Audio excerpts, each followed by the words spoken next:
এখন চারদিকে আপনাদের স্বাগত জানাচ্ছি। আপনারা জানেন বাংলাদেশের প্রান্তিক জনপদ থেকে শুরু করে পৃথিবীর বিভিন্ন প্রান্তে ঠিক এই মুহূর্তে কি ঘটছে তা নিয়েই আয়োজন এখন চারদিকের পুরো আয়োজনে আপনাদের সঙ্গে আছি মুজাহিদ শুভ। যত বাধায় আসুক ভারত ও বাংলাদেশের মধ্যে সম্পর্ক বজায় থাকবে, সেই সাথে অন্তর্বর্তী সরকারের সাথে ভারত কাজ করে যাবে বলে জানিয়েছেন বাংলাদেশে নিযুক্ত ভারতের হাই কমিশনার প্রণয় ভার্মা। আগরতলায় বাংলাদেশের সহকারী হাই কমিশন হামলার ঘটনায় দুই দেশের সম্পর্ক নষ্ট হবে না বলেও মনে করেন তিনি। মঙ্গলবার বিকেলে পররাষ্ট্র মন্ত্রণালয়ে জরুরি তলবে হাজির হয়ে সাংবাদিকদের এ কথা বলেন তিনি।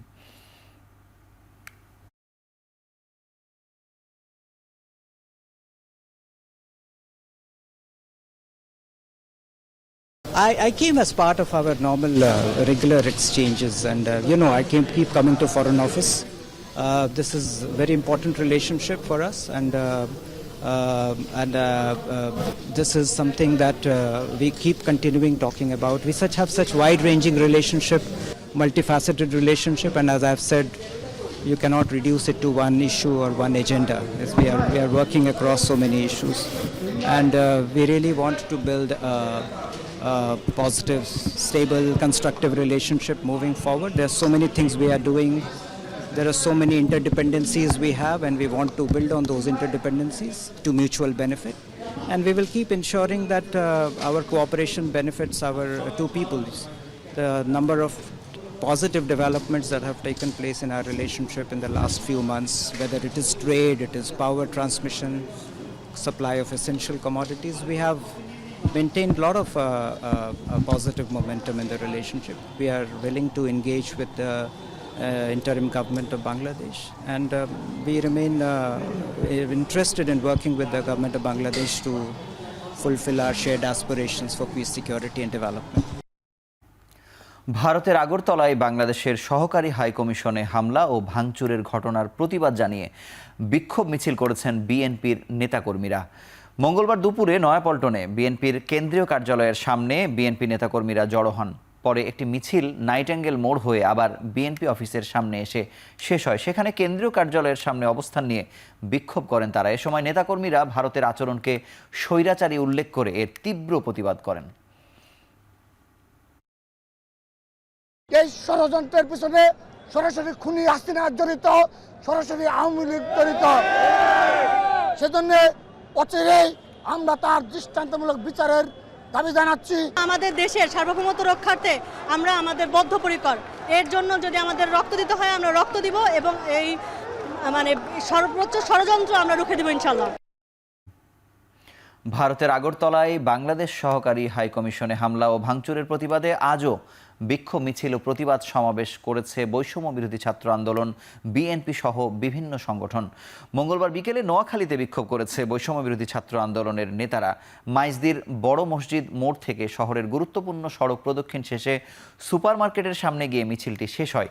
সংক্ষিপ্ত সমাবেশে বক্তারা বলেন, আন্তর্জাতিক আইন লঙ্ঘন করে বাংলাদেশের স্বাধীনতা ও সার্বভৌমত্ব নিয়ে হুমকি দিয়েছে।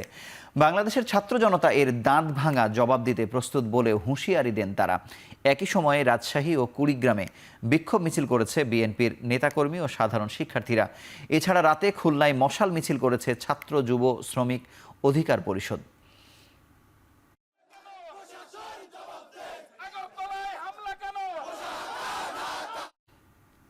ভারতের ত্রিপুরার আগরতলায় বাংলাদেশের সহকারী হাই কমিশনে হামলার প্রতিবাদে রাজধানীর বিজয়নগরে বিক্ষোভ মিছিল করেছে এবি পার্টি। মঙ্গলবার বিকেল 3:45টার দিকে দলটির কেন্দ্রীয় কার্যালয় বিজয়নগরে বিক্ষোভ মিছিল পূর্ব বক্তব্য রাখেন নেতাকর্মীরা। বক্তব্যে নেতাকর্মীরা হাই কমিশনে ন্যাক্কারজনক হামলা, ভাঙচুর ও জাতীয় পতাকা অবমাননার তীব্র প্রতিবাদ জানায়। হাইকমিশনের নিরাপত্তা দিতে ব্যর্থ হয়েছে ভারত উল্লেখ করে বলেন, এই হামলা বাংলাদেশের মানুষের হৃদয়ে রক্তক্ষরণ করেছে। ভারতকে এর চরম মূল্য দিতে হবে। বক্তব্য শেষে এবি পার্টির বিক্ষোভ মিছিল দলটির কেন্দ্রীয় কার্যালয়ের সামনে থেকে শুরু করে নাইটেঙ্গেল মোড়, বিজয়নগর পানির ট্যাঙ্ক হয়ে শেষ হয় দলটির কার্যালয়ের সামনে।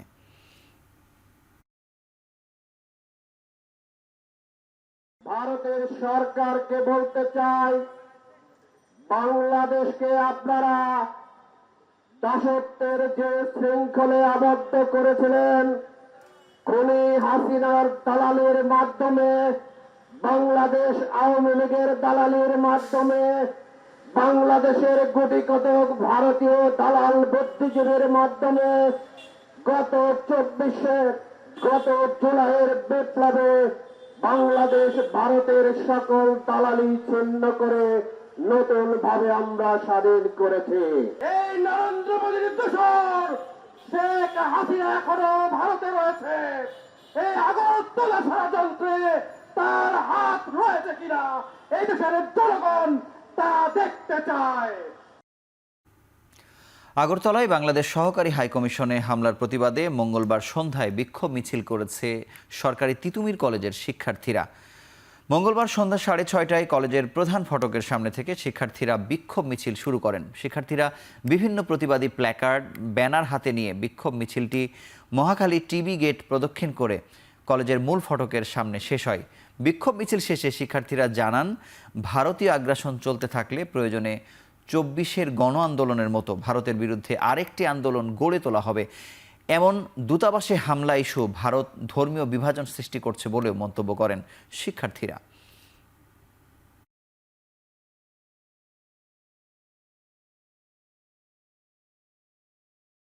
প্রতিবেশী রাষ্ট্রের সাথে কূটনৈতিক সম্পর্ক যতটুকু রাখা প্রয়োজন ভারতের সেই সম্পর্ক রাখা উচিত, এবং যদি তারা সেই সম্পর্ক রাখতে না চায় তাহলে কিন্তু তাদেরকে চরম মূল্য দিতে হবে। তাদের সাম্প্রদায়িক চিহ্ন দেখা গিয়েছে আমাদের এই ইসকনের এই সন্ত্রাসীকে গ্রেপ্তার করার পরে। প্রয়োজনে এই 24-এর গণ অভ্যুত্থানের মতো আমরা এই ভারতীয় আগ্রাসনের বিরুদ্ধে আবার রুখে দাঁড়াবো। আগরতলায় সহকারী হাইকমিশনে হামলা ভারতের সাথে বিভেদ ও দূরত্ব তৈরি করবে বলে সামাজিক মাধ্যম এক্সে জানিয়েছেন বিএনপির ভারপ্রাপ্ত চেয়ারম্যান তারেক রহমান।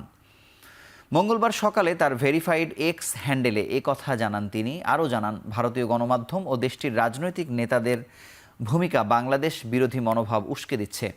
বাংলাদেশ অনেক প্রতিকূলতার সম্মুখীন হলেও সার্বভৌমত্ব ও ধর্মীয় সম্প্রীতি নিয়ে সবার অধিকার সুরক্ষিত থাকবে।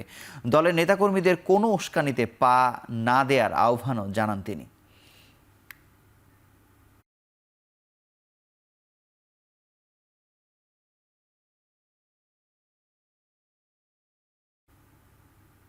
পানির ন্যায্য হিস্যার জন্য ভারতের সাথে আন্তর্জাতিকভাবে লড়াই করার কথা জানান বিএনপির ভারপ্রাপ্ত চেয়ারম্যান তারেক রহমান।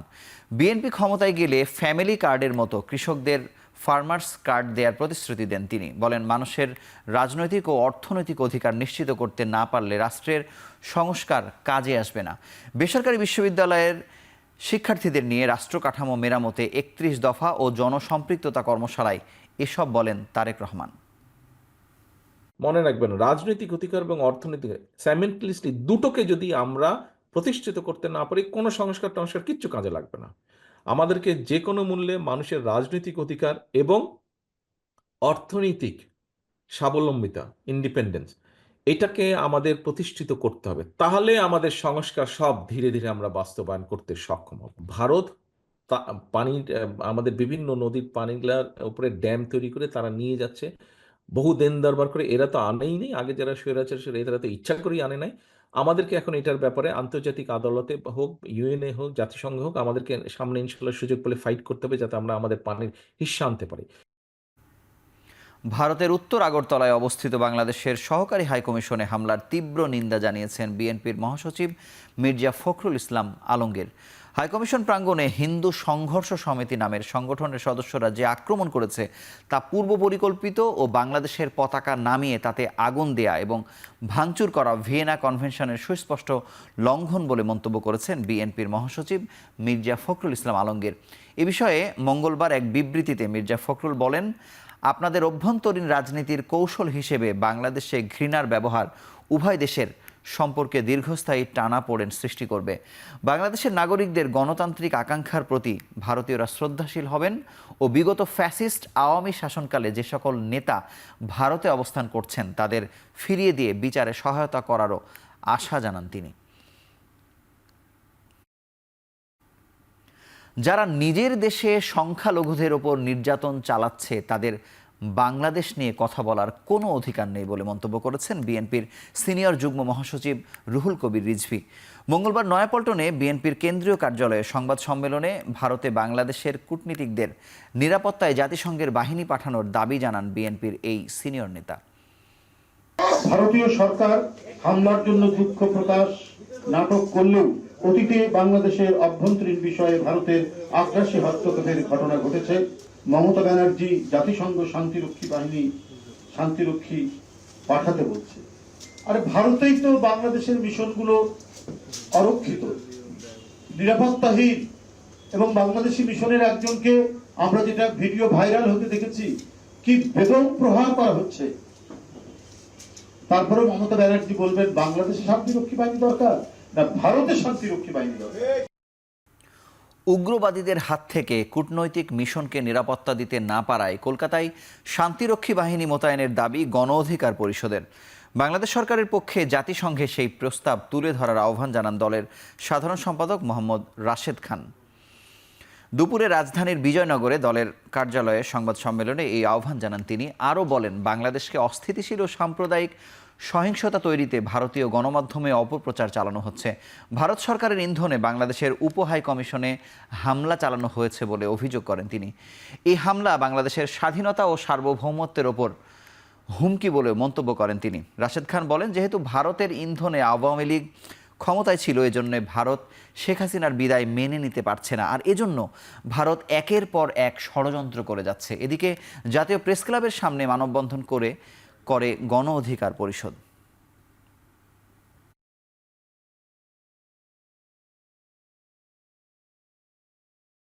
কলকাতা উপ হাই কমিশনে নিরাপত্তা প্রদান না করে ভিয়েনা কনভেনশন লঙ্ঘন করেছে মমতা। তিনি উপ হাই কমিশনের কর্মকর্তাদের নিরাপত্তা প্রদানে পুরোপুরি ব্যর্থতার পরিচয় দিয়েছেন।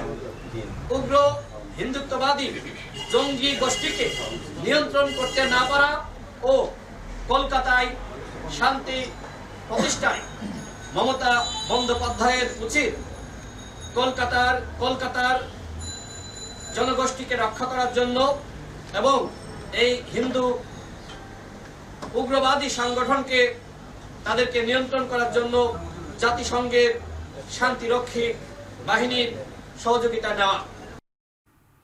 সহকারী হাইকমিশনে হামলার ঘটনায় 4 পুলিশ কর্মকর্তাকে সাময়িক বরখাস্ত করেছে ত্রিপুরা রাজ্য সরকার।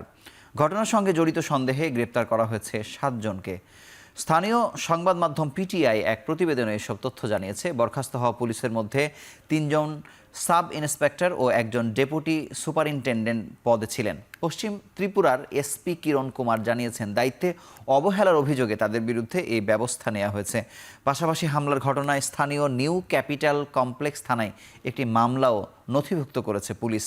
এরই মধ্যে ঘটনার তদন্ত শুরু হয়েছে এবং জড়িত সন্দেহে এখন পর্যন্ত 7 জনকে গ্রেপ্তার করেছে পুলিশ। হামলার পর কনসুলেটে নিরাপত্তা জোরদারে মোতায়েন করা হয়েছে সিআরপিএফ ও ত্রিপুরা স্টেট রাইফেলসের নিরাপত্তা কর্মীদের। গেল সোমবার হিন্দু সংগ্রাম সমিতির নেতৃত্বে আগরতলার বাংলাদেশ সহকারী হাইকমিশনে হামলা চালানো হয়। আগরতলায় বাংলাদেশ সহকারী হাইকমিশনে হামলা ও ভাঙচুরের ঘটনার পর আখাউড়া সীমান্ত অভিমুখে বিজেপি সমর্থকদের লং মার্চ কর্মসূচি ঘিরে উত্তেজনা বিরাজ করছে। এতে সীমান্তে নিরাপত্তা জোরদার করেছে বর্ডার গার্ড বাংলাদেশ। আখাউড়া স্থলবন্দরেও বাড়তি নিরাপত্তা নেওয়া হয়েছে। স্বাভাবিকের চেয়ে মোতায়েন করা হয়েছে অতিরিক্ত বিজিবি সদস্য। সোমবারের ঘটনার পর আগরতলায় কোনো বাংলাদেশি যাত্রীকে হোটেল ভাড়া দেয়া হচ্ছে না। এতে চরম দুর্ভোগে পড়েছেন যাত্রীরা। এতে বাধ্য হয়ে প্রয়োজনীয় কাজ না করে দেশে ফিরে আসছেন অনেকে। বিক্ষোভের কারণে মঙ্গলবার দুপুর পর্যন্ত আগরতলায় স্থলবন্দর থেকে পণ্য খালাস করতে পারেনি আমদানিকারক। বন্দরের ইমিগ্রেশনেও নানা হয়রানির অভিযোগ করছেন ভারত ফেরত যাত্রীরা।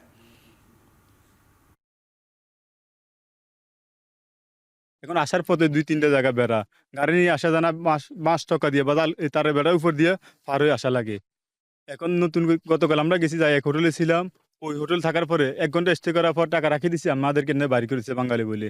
বাংলাদেশি ভিজিটর যারা আছে সবাইকে খুবই হ্যারাসমেন্ট করতেছে, কোনো ধরনের কোনো হোটেল প্রোভাইড করছে না। ইভেন ওদের যারা নিরাপত্তার দায়িত্বে আছে ওইখানকার যেহেতু পুলিশরা আছে, পুলিশরা প্রত্যেকটা হোটেলে গিয়ে বলে আসতেছে যে কোনো ধরনের কোনো হোটেল বাংলাদেশিদেরকে না দেওয়ার জন্য। যদিও আমরা সীমান্তে একটু টান ভাব, কিন্তু আমাদের রপ্তানিতে এই পর্যন্ত কোনো ব্যাঘাত ঘটে নাই, আমাদেরকে কোনো নিষেধ করে নাই। আমরা আজকেও সকালে মাছের শিপমেন্ট হয়েছে, আমরা শুটকি শিপমেন্ট হয়েছে। দেশের সার্বভৌমত্ব ও অখণ্ডতার প্রশ্নে ভারতকে এক চুল ছাড় দেয়া হবে না বলে মন্তব্য করেছেন বৈষম্য বিরোধী ছাত্র আন্দোলনের আহ্বায়ক হাসনাত আব্দুল্লাহ। সন্ধ্যায় প্রধান উপদেষ্টার সঙ্গে বৈষম্য বিরোধী ছাত্র আন্দোলন ও জাতীয় নাগরিক কমিটির শীর্ষ নেতৃবৃন্দের বৈঠক শেষে কথা বলেন তিনি। প্রধান উপদেষ্টা জাতীয় ঐক্যের যে ডাক দিয়েছেন তারই অংশ হিসেবে এই বৈঠক কিনা সেই বিষয়ে স্পষ্ট করে কিছু বলেননি হাসনাত আব্দুল্লাহ। দেশের সার্বিক পরিস্থিতি জানতেই প্রধান উপদেষ্টা তাদের ডেকেছেন বলে দাবি ছাত্রনেতাদের। ভারতের সঙ্গে চলমান বৈরিতা, পানি বন্টন, সীমান্তে হত্যার বিচার, ভারতের সঙ্গে অতীতে করা চুক্তি জনসমক্ষে প্রকাশ ছাড়াও দ্রব্যমূল্যের ঊর্ধ্বগতি, আইন শৃঙ্খলা পরিস্থিতি সহ নানা বিষয়ে আলোচনা হয় বৈঠকে। ভারত সরকারের সাথে ফ্যাসিস্ট সরকারের যেই ধরনের গোপন চুক্তিগুলো হয়েছে সেটি যেন প্রকাশ করা হয়। ফেলানি হত্যা সহ সীমান্ত যতগুলো হত্যা হয়েছে সেগুলোর জন্য বিচার নিশ্চিত করা হয় এবং পানির যে ন্যায্য হিস্সা সেই হিস্সাটি যেন বাস্তবায়ন করা হয় এবং আমাদের যেই বাণিজ্যিক যে সম্পর্কটি রয়েছে ভারতের সাথে সেই সম্পর্কটি যেন ন্যায্যতার ভিত্তিতে হয়।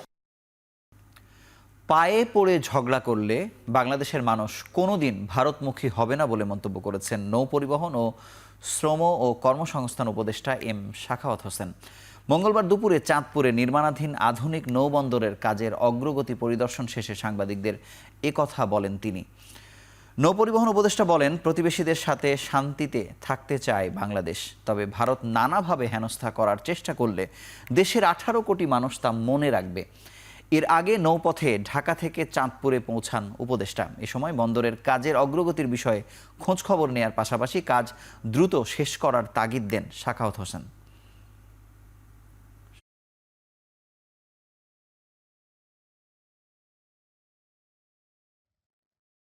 ওনারা যদি পায়ে পড়ে ঝগড়া করেন তাহলে বাংলাদেশের লোক তো আর কোনোদিন ওই দেশমুখী হবে না।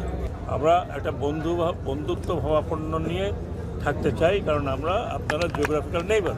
কিন্তু যদি বাংলাদেশকে এইভাবে হেনস্থা করতে থাকেন, মনে রাখবেন এটা 18 কোটি লোকের দেশ। বাংলাদেশে সম্প্রচার হওয়া সব ভারতীয় চ্যানেল বন্ধ চেয়ে করা রিটের শুনানি বুধবার সকালে বিচারপতি ফাতেমা নজিব ও বিচারপতি শিকদার মাহমুদুর রাজির হাইকোর্ট বেঞ্চে উত্থাপন করা হলে রিট শুনবেন বলে আদেশ দেন। কেবল টেলিভিশন নেটওয়ার্ক পরিচালনা আইন অনুযায়ী ভারতীয় সব টিভি চ্যানেলের সম্প্রচার বন্ধ চেয়ে গত সোমবার রিট হয়। একই সঙ্গে এ নিয়ে রুল জারির আর্জি জানান রিটকারী। তথ্য সচিব, স্বরাষ্ট্র সচিব, বিটিআরসি এতে বিবাদী করা হয়েছে।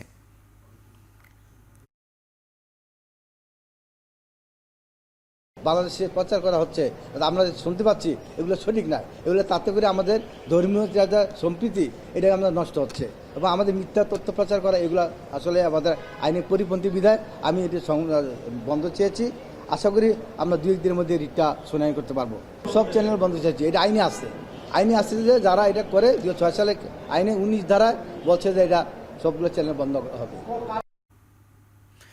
1 মাস পেছালো সম্মিলিত সনাতনী জাগরণ জোটের মুখপাত্র চিন্ময় কৃষ্ণ দাসের জামিন শুনানি। পরবর্তী শুনানি আগামী 2 জানুয়ারি। মঙ্গলবার চিন্ময় কৃষ্ণের শুনানির জন্য আসামিপক্ষের কোনো আইনজীবী উপস্থিত না থাকায় এই সিদ্ধান্ত দেন আদালত। মহানগর দায়রা জজ সাইফুল ইসলামের আদালতে সকাল 10:30টায় চিন্ময় কৃষ্ণ দাসের জামিন শুনানির সময় নির্ধারিত ছিল। নির্ধারিত সময়ে রাষ্ট্রপক্ষের আইনজীবীরাও উপস্থিত হন, কিন্তু চিন্ময়ের পক্ষে কোনো আইনজীবী শুনানির জন্য উপস্থিত না থাকায় আদালত পরবর্তী শুনানির জন্য 2 জানুয়ারি দিন ধার্য করেন।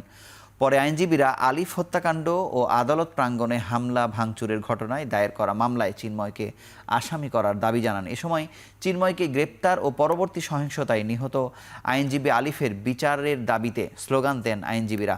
উত্তপ্ত হয়ে ওঠে আদালত চত্বর। এর আগে গেল 25 নভেম্বর ঢাকা থেকে চট্টগ্রাম ফেরার পথে শাহজালাল আন্তর্জাতিক বিমানবন্দরে গ্রেপ্তার হন চিন্ময় কৃষ্ণ।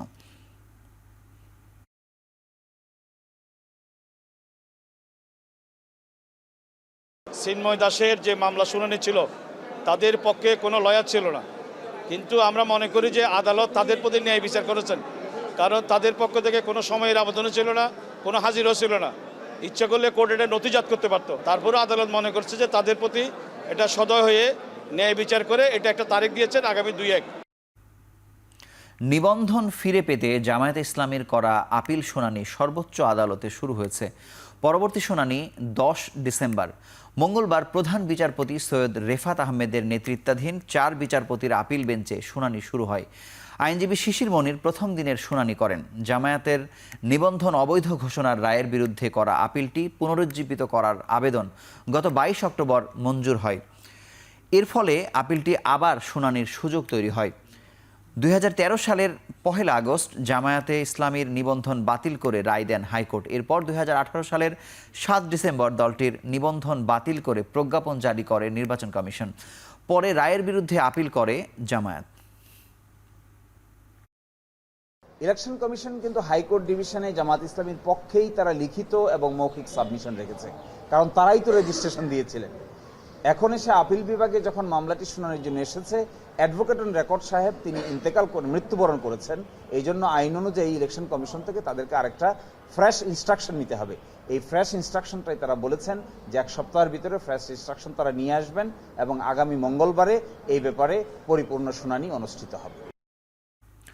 2014, 18 ও 24 নির্বাচনের আগে ও পরে রাজনৈতিক হয়রানিমূলক মামলার তালিকা 17 ডিসেম্বরের মধ্যে পাঠানোর নির্দেশ দিয়েছে আইন মন্ত্রণালয়। 2009 সালের 6 জানুয়ারি থেকে এবছরের 2 আগস্ট পর্যন্ত বিগত 3টি সংসদ নির্বাচনের সময় রাজনৈতিক নেতাকর্মী ও অন্যান্যদের বিরুদ্ধে হয়রানিমূলক মামলা দায়েরের অভিযোগ পাওয়া যায়। আইন মন্ত্রণালয়ের অধীনে সব মামলার তথ্য সংগ্রহের নির্দেশ দেওয়া হয়েছে। এই নির্দেশনায় উল্লেখ করা হয়েছে সংশ্লিষ্ট জেলা বা মহানগরগুলো থেকে এসব মামলার তালিকা আগামী 17 ডিসেম্বরের মধ্যে জমা দিতে হবে। নেতাকর্মীদের বিরুদ্ধে বিভিন্ন অভিযোগ তুলে ফৌজদারি মামলা করা হয়েছিল, কিন্তু অনেক মামলায় আদালতের নির্দেশ অনুযায়ী কোনো ব্যবস্থা নেওয়া হয়নি। অন্তর্বর্তী সরকার পুনরায় পর্যালোচনা করে প্রয়োজনীয় আইনি ব্যবস্থা নেয়ার উদ্যোগ নিচ্ছে। হাসনাত আবদুল্লাহ ও সার্জিস আলমের গাড়িবহরে ট্রাক চাপা দেওয়ার ঘটনায় করা মামলায় ট্রাক চালক ও সহকারীকে 2 দিনের রিমান্ডে পাঠিয়েছেন আদালত। দুপুরে জুডিশিয়াল ম্যাজিস্ট্রেট মাহমুদুল হকের আদালত এই আদেশ দেন। এর আগে সকালে আসামিদের জিজ্ঞাসাবাদের জন্য 5 দিনের রিমান্ড আবেদন করে পুলিশ। শুনানি শেষে আদালত 2 দিনের রিমান্ড মঞ্জুর করেন। গেল 27 নভেম্বর চট্টগ্রামে নিহত অ্যাডভোকেট সাইফুল ইসলাম আলিফের কবর জিয়ারত শেষে ফেরার পথে চট্টগ্রাম কক্সবাজার মহাসড়কের চুন্তি ইউনিয়নের হাজি রাস্তার মোড়ে হাসনাত সার্জিসের গাড়ি বহরে একটি ট্রাক ধাক্কা দেয়। এ ঘটনায় হাসনাত ও সার্জিস অক্ষত থাকলেও গাড়িটির সামনের অংশ দুমড়ে মুচড়ে যায়। এ ঘটনায় ট্রাক চালক মুজিবুর রহমান ও সহকারী রিফাত মিয়াকে আটক করে পুলিশ। দেশপ্রেমকে গুরুত্ব দিয়ে সাহসিকতার সাথে সেনা সদস্যদের সকল পরিস্থিতি মোকাবিলা করার নির্দেশ জানিয়েছেন সেনাপ্রধান জেনারেল ওয়াকারুজ্জামান। চট্টগ্রামের ভাটিয়ারীতে বাংলাদেশ মিলিটারি একাডেমিতে শীতকালীন রাষ্ট্রপতি কুচকাওয়াজে এ নির্দেশ দেন তিনি। এ সময় স্বাধীনতা ও সার্বভৌমত্ব রক্ষার পবিত্র দায়িত্ব পালনে সেনাবাহিনীকে একটি প্রশিক্ষিত, সুশৃঙ্খল এবং আধুনিক সমরাস্ত্রে সজ্জিত বাহিনী হিসেবে গড়ে তোলার প্রত্যয় ব্যক্ত করেন সেনাপ্রধান।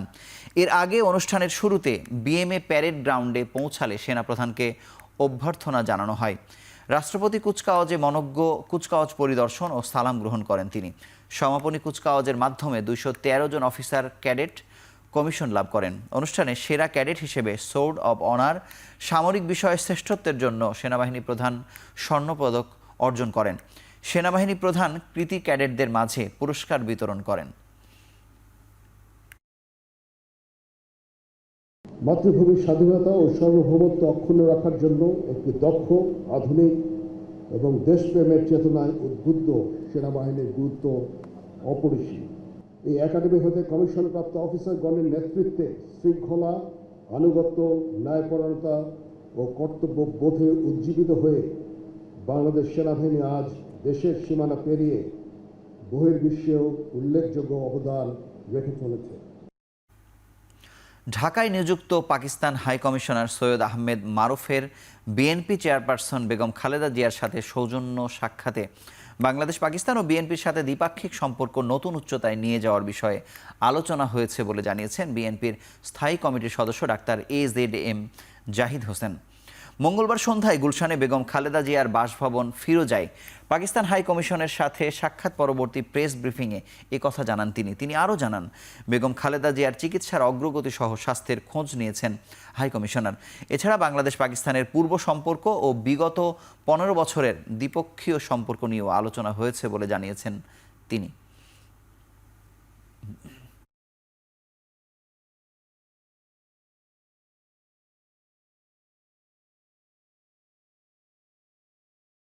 বর্তমানে বাংলাদেশ সরকারের সাথে তাদের কি অবস্থা এবং বিএনপির সাথে বাংলাদেশ পাকিস্তানের যে রিলেশন, সেই রিলেশনকেই তারা আবার নতুন করে আগামী দিনে যাতে ঝালাই করতে পারে, মিনস তারাও আরও নতুন উচ্চতায় নিয়ে যেতে পারে, সেজন্যই ওনার সাথে কথাও বলেছেন, আলোচনা করেছেন। যুক্তরাষ্ট্র ভিত্তিক জ্বালানি কোম্পানি শেভরন বাংলাদেশের নতুন গ্যাস ক্ষেত্র অনুসন্ধানে বিনিয়োগে আগ্রহ প্রকাশ করেছে। শেভরনের ভাইস প্রেসিডেন্ট ফ্র্যাঙ্ক ক্যাসুলোর নেতৃত্বে এক প্রতিনিধি দল রাষ্ট্রীয় অতিথি ভবন যমুনায় প্রধান উপদেষ্টা ডক্টর মোহাম্মদ ইউনূসের সঙ্গে সাক্ষাৎ করেন। শেভরন কর্মকর্তারা জানান, অন্তর্বর্তী সরকার শেখ হাসিনা সরকারের 2 বছরের বকেয়া পরিশোধ শুরু করেছে। বাংলাদেশে গ্যাসের চাহিদা বাড়ায় শেভরন এ খাতে বিনিয়োগ করতে আগ্রহী। এ সময় প্রধান উপদেষ্টা শেভরনের নতুন গ্যাস অনুসন্ধানের উদ্যোগ স্বাগত জানিয়ে বলেন, বাংলাদেশ এখন ব্যবসার জন্য প্রস্তুত।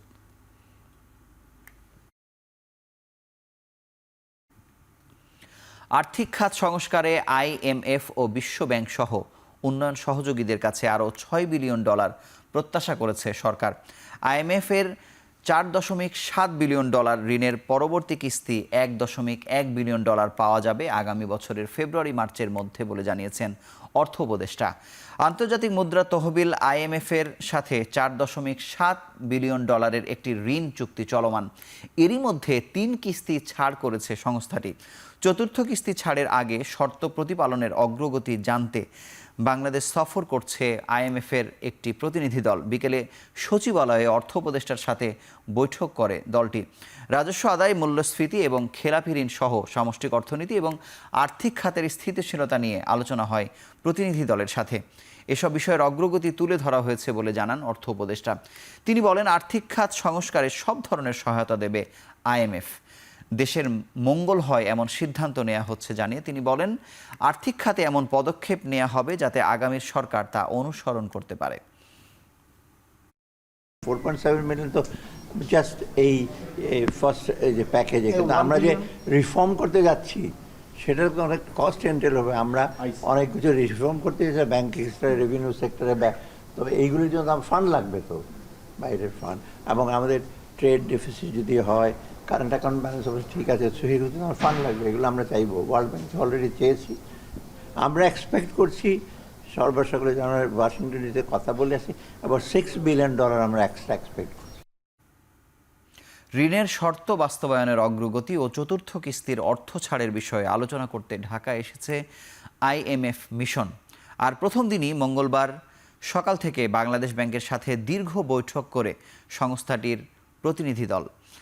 মঙ্গলবার সকালে বাংলাদেশ ব্যাংকে আসে IMF এর প্রতিনিধি দল। একের পর এক বৈঠক করে ব্যাংক খাতের বিভিন্ন দায়িত্বে থাকা ডেপুটি গভর্নরদের সাথে। দিন শেষে গভর্নর, ডেপুটি গভর্নর ও নির্বাহী পরিচালকদের সাথে বৈঠক করে IMF। প্রথম দিনের বৈঠকে সংস্থাটি ব্যাংক খাতের সার্বিক বিষয় নিয়ে আলোচনা করে। এছাড়া খেলাপি ঋণের নতুন নির্দেশনা ও সুদ হার বাড়ানোয় মূল্যস্ফীতিতে এর কতটা প্রভাব পড়েছে সে বিষয়ে জানতে চায়। সেই সাথে এ খাতের সংস্কারে সম্প্রতি যেসব নীতিগত উদ্যোগ নিয়েছে সেগুলোর অগ্রগতি জানতে চেয়েছে IMF এবং সবগুলো বিষয় পর্যবেক্ষণ করবে বলে জানায় তারা। কিস্তি ছাড়ের জন্য 12টি শর্ত দিয়েছিল সংস্থাটি। তাই IMF এর এবারের মিশনটি কমপক্ষে 10 সদস্যের। 15 দিন ঢাকায় অবস্থান করবে তারা। মিশনের নেতৃত্ব দিচ্ছেন IMF এর গবেষণা বিভাগের ডেভেলপমেন্ট ম্যাক্রো ইকোনমিক্সের প্রধান ক্রিস পাপাজর্জিও। দেশের সবচেয়ে দুর্নীতিগ্রস্ত 3টি খাত হচ্ছে পাসপোর্ট বিভাগ, BRTA, আইন শৃঙ্খলা রক্ষাকারী বাহিনী সংস্থা। এছাড়া বিচারিক সেবা, বীমা ও ভূমি সেবা খাত সবচেয়ে বেশি দুর্নীতির শিকার। মঙ্গলবার সকালে ধানমন্ডি কার্যালয়ে সেবা খাতের দুর্নীতি নিয়ে গবেষণা প্রতিবেদনে তথ্য তুলে ধরেন TIBর নির্বাহী পরিচালক ডক্টর ইফতেখারুজ্জামান। তিনি জানান, 2023 সালে 17টি সেবা খাত নিয়ে জরিপে দেখা গেছে 70.9% খানা পরিবার দুর্নীতির শিকার হয়েছে।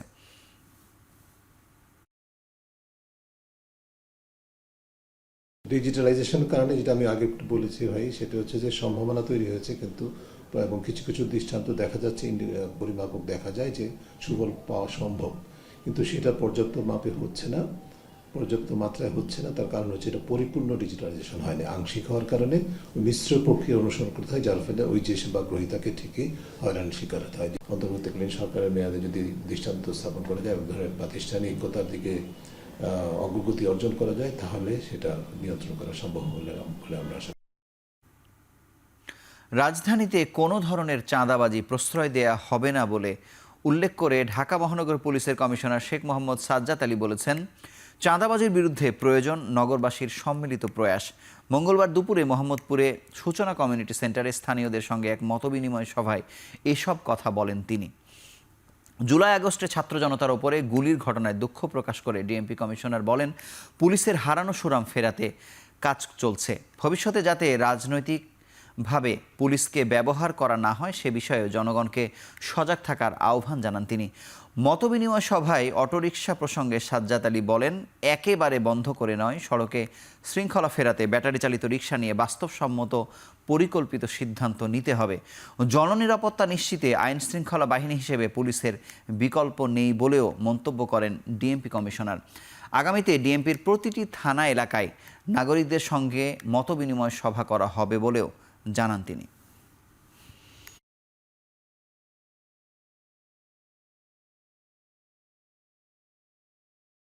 আমি অত্যন্ত দুঃখিত, আমার সহকর্মীরা অত্যন্ত দুঃখিত, আমরা অত্যন্ত মর্মাহত জুলাই আগস্টের ঘটনা নিয়ে। আমরা খুব অনুতপ্ত, ক্ষমা প্রার্থী আপনাদের কাছে।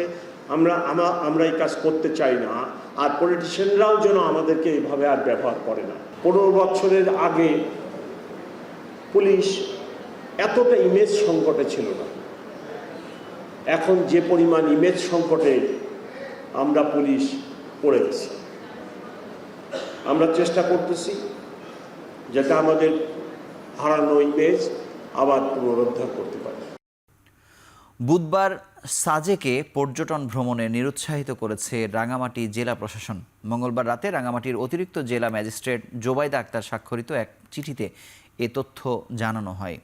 ওই চিঠিতে বলা হয়, সাজেক ও তার পার্শ্ববর্তী এলাকার আইনশৃঙ্খলার সার্বিক পরিস্থিতি বিবেচনায় পর্যটক বুধবার ভ্রমণে নিরুৎসাহিত করা হয়েছে। তবে পর্যটক ভ্রমণে কোনো নিষেধাজ্ঞা দেওয়া হয়নি বলেও চিঠিতে উল্লেখ করা হয়।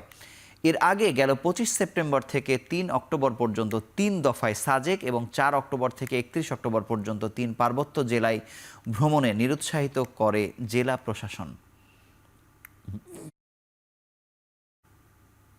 প্রতি বছরই কমছে তিতাস গ্যাস ফিল্ডের উৎপাদন। গ্যাস কূপগুলোতে মজুত কমে আসায় গ্যাস উৎপাদনও কমেছে বলে জানিয়েছে তিতাস কর্তৃপক্ষ। এছাড়া দীর্ঘদিন ধরে তিতাসের 4টি কূপ বন্ধ রয়েছে। বিজিএফসিএল এর মহাব্যবস্থাপক জানান, গ্যাসের চাপ স্বাভাবিক রেখে উৎপাদন বাড়াতে এরই মধ্যে 2টি ওয়েলহেড কম্প্রেসর স্থাপন করা হয়েছে। তিতাস গ্যাস ফিল্ডের 27টি কূপের মধ্যে বর্তমানে 23টি কূপ উৎপাদনে রয়েছে। এই অর্থবছরে তিতাসের কূপগুলো থেকে উৎপাদন হয় 366 মিলিয়ন ঘনফুট গ্যাস। বিশ্ব প্রতিবন্ধী দিবস উপলক্ষে বর্ণাঢ্য র্যালি ও সেমিনার আয়োজন করেছে বঙ্গবন্ধু শেখ মুজিব মেডিকেল বিশ্ববিদ্যালয়ের ফিজিক্যাল মেডিসিন অ্যান্ড রিহ্যাবিলিটেশন বিভাগ। মঙ্গলবার সকালে বিশ্ববিদ্যালয়ের প্রধান গেট থেকে শুরু হয়ে শাহবাগ প্রদক্ষিণ করে ক্যাম্পাসে এসে র্যালিটি শেষ হয়। র্যালি শেষে একটি সেমিনার অনুষ্ঠিত হয়। এতে অংশ নেন দেশের খ্যাতনামা চিকিৎসকরা। সেমিনারে অংশ নিয়ে বৈষম্য বিরোধী ছাত্র জনতা আন্দোলনে আহত ইয়াসিন আরাফাত শোনান পঙ্গুত্বের দুয়ার থেকে সুস্থ হয়ে ওঠার গল্প। আহত আরাফাত বলেন, হাঁটা তো দূরের কথা, কোনোদিন সোজা হয়ে দাঁড়াতে পারবো কিনা তা নিয়েও সন্দেহ ছিল। তবে বিএসএমএমইউ এর চিকিৎসায় এখন হাঁটার সক্ষমতা তৈরি হয়েছে। সেমিনারে বক্তারা শারীরিক পুনর্বাসনে চিকিৎসার নানা গুরুত্বপূর্ণ দিক তুলে ধরেন।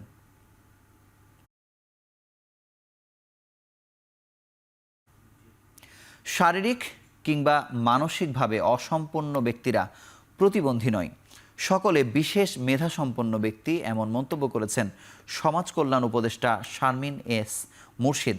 মঙ্গলবার সকালে আন্তর্জাতিক ও জাতীয় প্রতিবন্ধী দিবস উপলক্ষে রাজধানীর মিরপুরে জাতীয় প্রতিবন্ধী উন্নয়ন ফাউন্ডেশন আয়োজিত আলোচনা সভায় এ মন্তব্য করেন তিনি।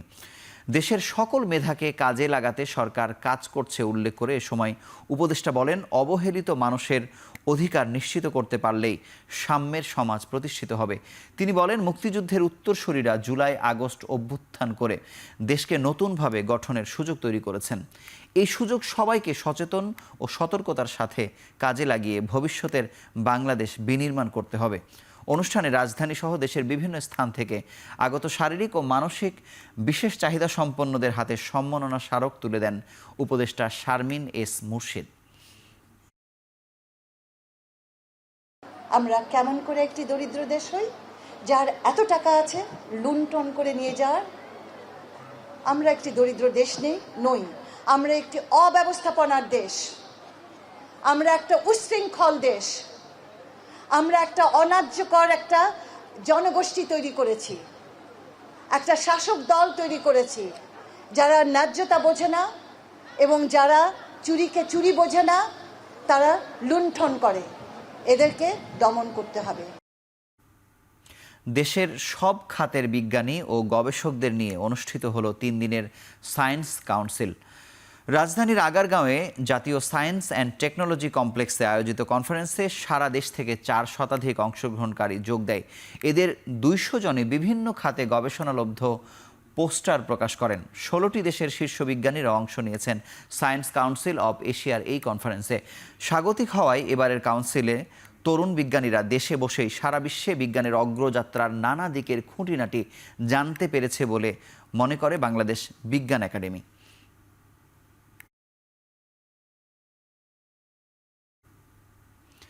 বাংলাদেশে ওষুধ উৎপাদনে ব্যাপক ভূমিকা থাকলেও রোগীদের সরাসরি সেবায় ফার্মাসিস্টদের এখনও সঠিকভাবে কাজে লাগানো সম্ভব হয়নি বলে মন্তব্য করেছেন স্বাস্থ্যসেবার সচিব Mohammad Saidur Rahman.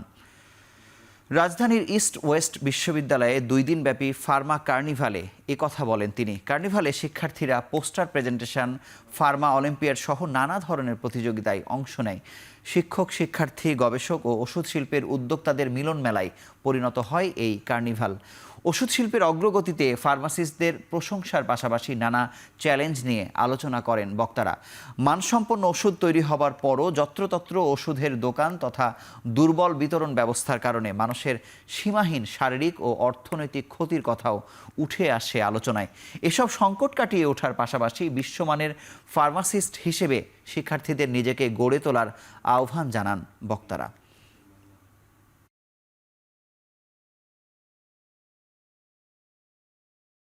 Students were chased by the political goons, and the police, they would come here, we give them words of solace, we'll offer them water, we'll offer them some food, we'll take them to the nearby hospital for treatment.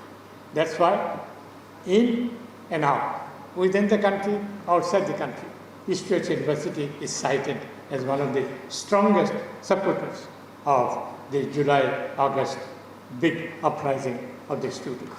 যারা রোগী, যারা সেবা গ্রহীতা, এই জায়গায় আসলে আমরা ফার্মাসিস্টদের খুব কাজে লাগাতে পারছি না। আপনি হাসপাতালে বলেন বা যে কোনো ফার্মেসিতে বলেন, সেই জায়গাগুলো আপনাদের অবস্থান, হাসপাতালে বিশেষ করে গভর্নমেন্ট সেক্টরে, এখানে আপনাদের অবস্থান ওই রকম দৃশ্যমান না। আমাদের যে অর্গানোগ্রাম, সেইখানে আসলে ফার্মাসিস্টদের আমরা ওইভাবে রাখি না। এখানে কাজ করতে হবে। দক্ষিণ কোরিয়ায় সামরিক আইন জারি নিয়ে প্রেসিডেন্ট ইউন সুক ইউলের সিদ্ধান্তে ভেটো দিয়েছে দেশটির পার্লামেন্টের সদস্যরা। পার্লামেন্ট ভবনের সামনে জড়ো হয়ে দক্ষিণ কোরীয় প্রেসিডেন্টের মার্শাল ল জারির সিদ্ধান্তের প্রতি অনাস্থা জানাচ্ছেন সরকার বিরোধীরা। এর আগে স্থানীয় সময় মঙ্গলবার রাতে টেলিভিশনে জাতির উদ্দেশ্যে দেয়া ভাষণে দক্ষিণ কোরীয় প্রেসিডেন্ট বলেন, বিরোধী দলের রাষ্ট্রবিরোধী কর্মকাণ্ড এবং উত্তর কোরিয়ার কমিউনিস্ট ফোর্সেসের ঝুঁকি থেকে দেশকে রক্ষা করতে মার্শাল জারির সিদ্ধান্ত নেওয়া হচ্ছে।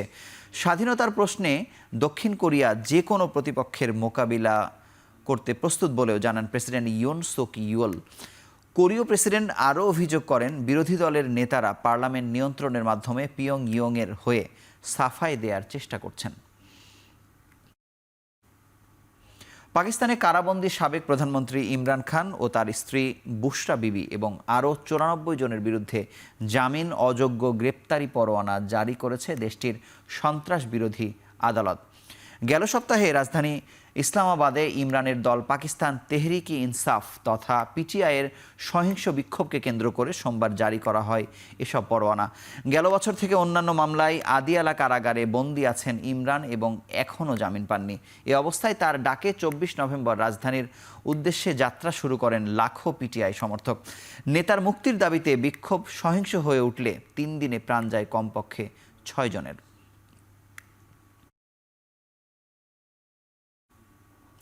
যুক্তরাষ্ট্রে তীব্র তুষার ঝড়ের কবলে দেশের উত্তর পূর্বাঞ্চল। 4 ফুটের বেশি পুরু তুষারে ঢেকে গেছে নিউ ইয়র্ক ওয়াইয়ের বিভিন্ন এলাকা। বার্তা সংস্থা এপি জানিয়েছে, লেক ইরিতে প্রায় 4.5 ফুট পুরু তুষার জমেছে। বাফালো মঙ্গলবারও রয়েছে ভারী তুষারপাতের আভাস। নিউ ইয়র্কের পশ্চিমাঞ্চল, পেনসিলভেনিয়া আর ওহাইওতে মৌসুমের প্রথম তুষার ঝড়ে লেক ইফেক্ট প্রভাব লক্ষণীয়।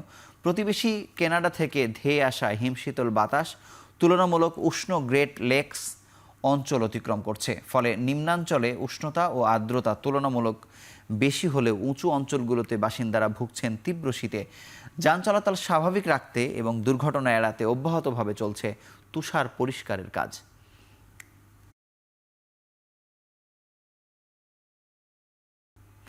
জমকালো আয়োজনে প্রকাশ করা হলো বাংলাদেশে প্রিমিয়ার লিগের থিম সং। গানটির শিরোনাম এসো দেশ বদলাই পৃথিবী বদলাই। জুলাই আগস্টের স্মৃতি ধারণ করে গানটিতে কয়েক লাইন লিখেছেন প্রধান উপদেষ্টা ডক্টর মোহাম্মদ ইউনূস। মঙ্গলবার মিরপুরে বিসিবি আয়োজিত থিম সং উন্মোচন অনুষ্ঠানে উপস্থিত ছিলেন যুব ও ক্রীড়া উপদেষ্টা আসিফ মাহমুদ সজীব ভূঁইয়া। এছাড়া বিসিবি সভাপতি সহ ক্রিকেট বোর্ডের 3 পরিচালকও ছিলেন এই আয়োজনে। এবছর বিপিএলে আয়োজনে কিছুটা ভিন্নতা রাখার চেষ্টা করেছে বিসিবি। বোর্ড পরিচালক নাজমুল আবেদিন ফাহিম জানান, বাংলাদেশ প্রিমিয়ার লিগের আসর দিয়ে ক্রিকেটকে ভিন্নভাবে চিনবে বাংলাদেশ।